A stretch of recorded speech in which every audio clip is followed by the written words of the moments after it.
So বরাবরের মতন আমি আজও আপনাদের মাঝে আরেকটি নতুন ভিডিও নিয়ে হাজির হয়েছি। আসলে এটা একটা নতুন অভিজ্ঞতা ভিডিও, যেহেতু বর্তমানে রোমানেতে রয়েছি এবং রোমানের সম্পর্কে প্রতিদিনই তো কোনো না কোনো আপডেট দিতে থাকি আপনাদেরকে।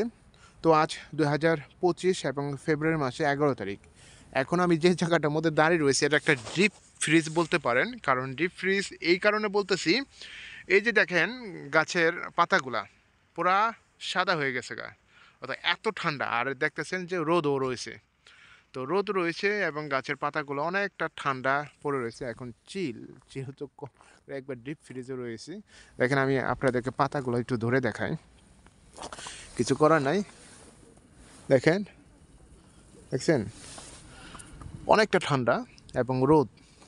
আপনারা মনে করেন ডাবল পেন তো পড়তেই হবে, এটা কিছু করার নাই, কিন্তু চারিদিকে পরিবেশটা দেখতে অনেকটা সুন্দর লাগতেছে এবং আপনাদেরকে একটু ঘুরে ঘুরে দেখাচ্ছি।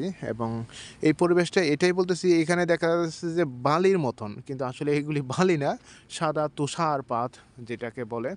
আমি একটু সামনের দিকে যাচ্ছি এবং আপনাদের একটু দেখাচ্ছি। যদিও আমরা এই এরিয়াতে কাজ করি, এটা হচ্ছে যে কাবম, এবং কাবম এরিয়া দিয়ে কাজ করি, যেটা আমাদের কোম্পানি রয়েছে। এখানে স্নো দেখেন, সাদা স্নো পড়ে রয়েছে, যেটা কি বলবো, প্রচুর সাদা।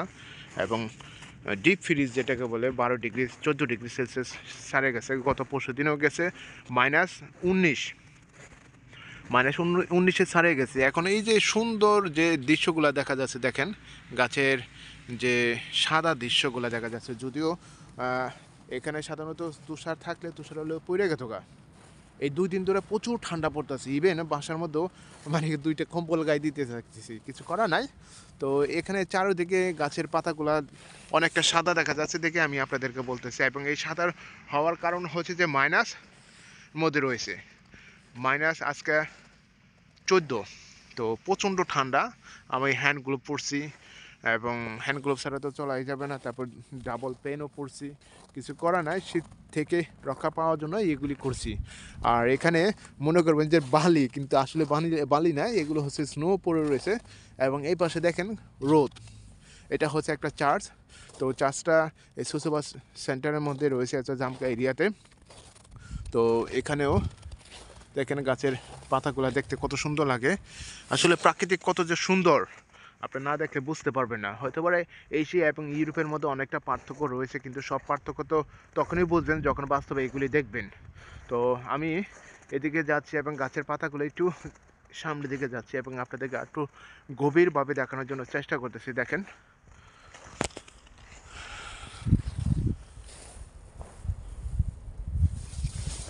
দেখছেন প্রচুর ঠান্ডা হয়ে রয়েছে, মানে চিল। নর্মালভাবে তুষার পড়লে না, তুষারগুলো হলে নিচে পড়ে যায়, কিন্তু প্রচণ্ড ঠান্ডার কারণে হচ্ছে এইগুলি মানে শক্ত হয়ে রয়েছে। তো এই পাশেও যাচ্ছি, আর ওইটা বললামই তো, ওটা হচ্ছে চার্চ এবং এই জামকা এরিয়ার মধ্যে একটি চার্চ।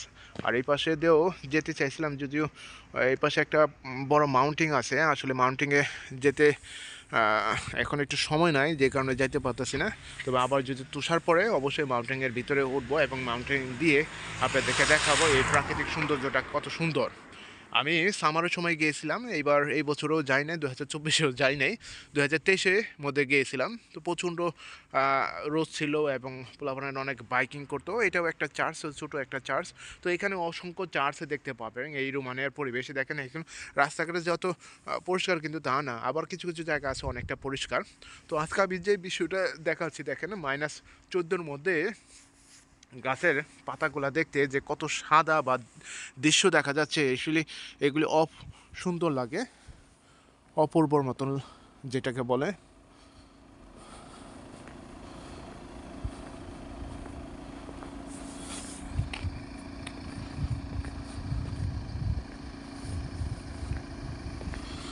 তো আমি আরও সামনে যাচ্ছি।